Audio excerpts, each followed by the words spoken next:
So Jeremiah, in his sort of multifaceted dimensions in the work, clearly reflects many of the biblical traditions of a prophetic speech, of questions of truth and falseness of prophecy, even the imagery of God as a husband, a betrayed husband to Israel, which we can get to. But I'd like to just ask you, do you think that this prophet is speaking truth to power? What kind of prophetic speech does this prophet engage in? Yeah, so I mean, as you said, right, Jeremiah engaged in lots of this like standard, there's like oracles against nations. Would we call that schadenfreude? I'm just like, how is that consolation? Is it consolation to see someone else failing? But it's never really consolation, because it's always, look at all those other people, but also you, right? Like it's like the idea of consolation, but also cautionary tale. Sure. The point is, there's lots of parts, if you read just like snippets of Jeremiah, you could compare them to lots of other prophetic texts to be like, oh, same thing. But the question you asked about is he speaking truth to power is a great one, because there are prophets who very clearly are doing exactly that, right? They are railing, I'm thinking like Amos, for example, like railing against the powerful who are, telling those in power exactly what they've done wrong in the way that they're failing their people. And Jeremiah is doing that also. The problem is there's too many powers, right? Like Jeremiah can yell, and does, doom and gloom at Israel, Judah, and its leaders. But the actual power in the world isn't that, right? The real power in Jeremiah's time, as we talked about, is Babylonia.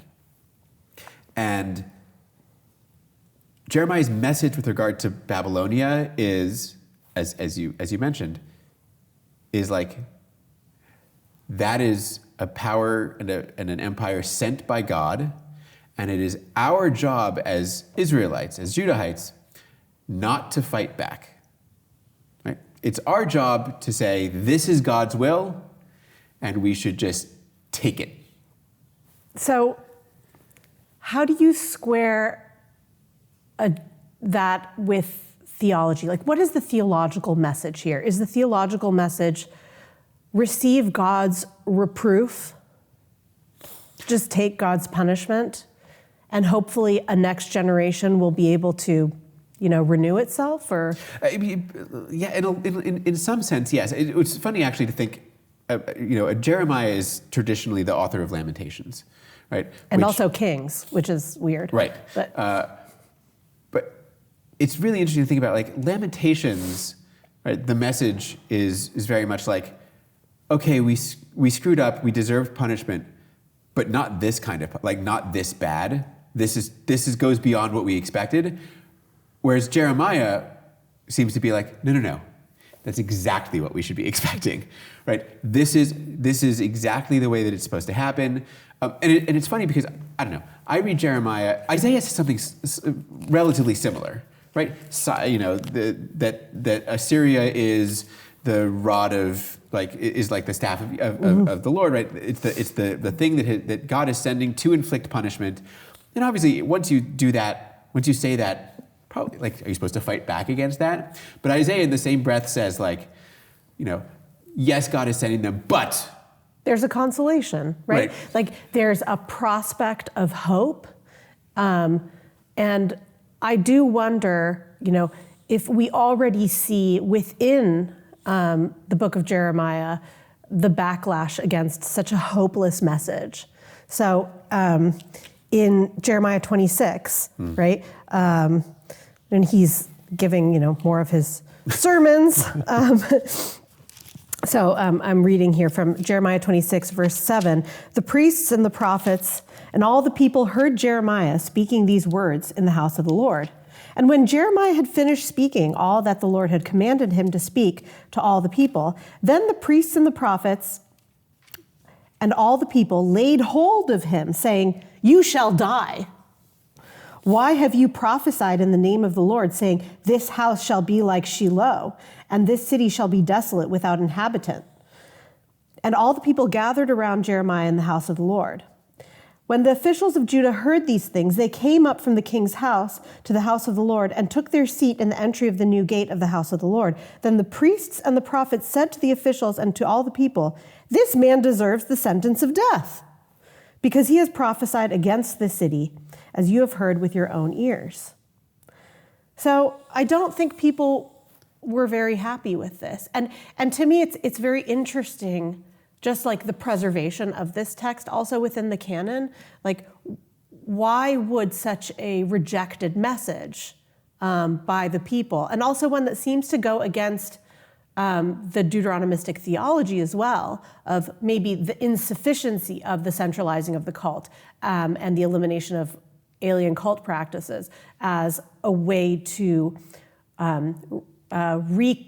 revivify the connection, the covenant, the connection between God and his people Israel.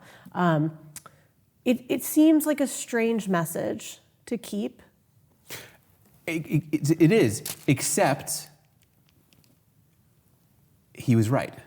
So, like, is that not the thing that saves it? Yes, I mean, this to is a certain extent. Yeah, we're getting to one of the central themes of Jeremiah, which has to do with false prophecy versus true prophecy, and the lying pen of scribes. There's a very strange kind of polemic against scribes in the work, even though it was clearly edited and managed as a work very heavily so by scribes. So there's some strange things going on here. Yeah.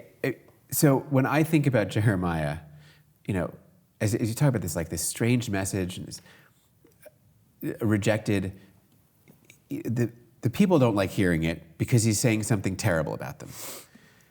It gets preserved probably in large part because he was right. But his rightness isn't some like ahistorical, like he was in it. Yes. Like this is somebody who is not just on the outskirts of the thing, like shouting about it. Like, and this is why his biography becomes important, right? Jeremiah is like involved in the politics of his day to the extent that, right, when the Babylonians come and conquer, they're like, "You're cool. Like, where would you like to go?" Right? And this is how he ends up. "We'll save you." Right. And that to me is. He's a collaborator. I mean, as the, like in the like the Vichy like French sense, he's a collaborateur, right? Like he is. Whatever. I will lay my cards on the table because I've done it in plenty of other venues. I hate Jeremiah, not the book, the dude. Like. And to his, I guess, a certain extent, the book that I feel he's in part responsible for one way or another. Like, this is somebody who saw the Babylonians coming and said, everybody who's saying, all the prophets who are saying, fight back, are wrong. What we should all do is just like fall in line and obey and like, give ourselves over to the Babylonians, and that's the divine message. And of course, when the Babylonians come, they're like, okay, like you clearly have been on our side the whole time. Like you're our prophet, really. And I don't know. This is part of the complication of the theologizing of history in the way that Isaiah does and then Jeremiah does, which is to say these foreign empires are in fact the hand of God. Right, exactly. Yeah. And at the same time, like in like a political, like earthly sense. It feels so, and again, like, it feels wrong, but surely had they fought back, like, we wouldn't be sitting here. Do you know what I mean? Like, if they hadn't... A remnant would not have remained. Exactly. I mean, so Jeremiah is, again, he's right, but I think that there's, to go back to your question, like, truth to power, he's definitely not preaching truth to power, at least not in this sense, in this moment. He's like, no, truth to power. submission. Right. He's like, oh, I welcome my new overlords. Right. Yeah. Like, thank you so much. To quote The Simpsons. Indeed. Well, you know, I think it's a very complex work, and I think a lot about also in the context of the Deuteronomic reform, and you know how that reform, you know, in Deuteronomy 12 through 26, 28, I don't know, curses in 28, you know, seems to also be explicitly about the limitations of, you know, offices that are occupied by humans, right? That human power is diminished in the face of divine power. And so where does that situate a prophet? Yeah, and you can see that Jeremiah is struggling so hard with this because so much of, there are two books like this in the Bible, Jeremiah and Nehemiah, which makes it easy to remember. But are these two books that, and Jeremiah, in a sense especially, that feel like an attempt to justify the individual's actions and speeches in the face of, like, as a divine proxy, as opposed to their own human ingenuity and power. Exactly, right? Like, if you took out the prophetic part of this, right, and you situated Jeremiah like as again, like a pundit, in Vichy France, right? Like, where he's like, no, let's just, like, you know, we'll just give ourselves over to the Germans. If the message is the same in those two situations, you can see, right? I think you can see Jeremiah being like, right, but I must say that this is, like, divine. Of course, the other prophets who are saying otherwise are saying the same thing. It's this, like, this guy who is really working within, as you say, like, the limitations of a human office, but is taking upon himself, like, the grandeur of the divine word. Yeah. I mean, in one sense, one might argue that he has no choice, right? Prophecy is not a choice. It is a burden. And he says that, right? Like, I was going to bring up exactly that, right? Like, the Jeremiah call narrative is, you know, this whole thing, like, in the womb, right? Like you. I knew you, right? Like, you, God, like, you were starting, like, I was a prophet from pre-birth. And I think about this in comparison to Amos, right? Whom I like much more, right? But Amos, who's like... Is it the social justice element of it? No, because it's the humility element of it. You know, Amos is like, I'm not a prophet. Like, I didn't want to be doing this. I'm not a prophet. I'm not right. I'm not the son of a prophet, whether that's literal or not. But like, I feel compelled to say this. Yeah. And the message is entirely for, like, the good of humanity. Yeah. And Jeremiah is like, I was ordained to this from before my birth. How could you not listen to me? Let them just come in. I mean, and if we bring it back to the fact that he's from a priestly, but not central, priestly line in Anatot on the periphery, it is a little bit like, I was born to this, how dare you not pay attention to me? Yeah. Anyway, all that to say, like, there's the figure of Jeremiah is a really complicated one. And I mean, he's in the Bible. People are going to like it. Is he likable? Right, maybe not. And is his message, which wasn't likable then, likable, more palatable now in the wake of it coming to pass? I think all of these are, like, collective questions that reading Jeremiah deeply forces us to grapple with. I mean, and whereas Isaiah and Ezekiel offer some kind of, whether you want to accept it or not, a vision for restoration, what is there in Jeremiah?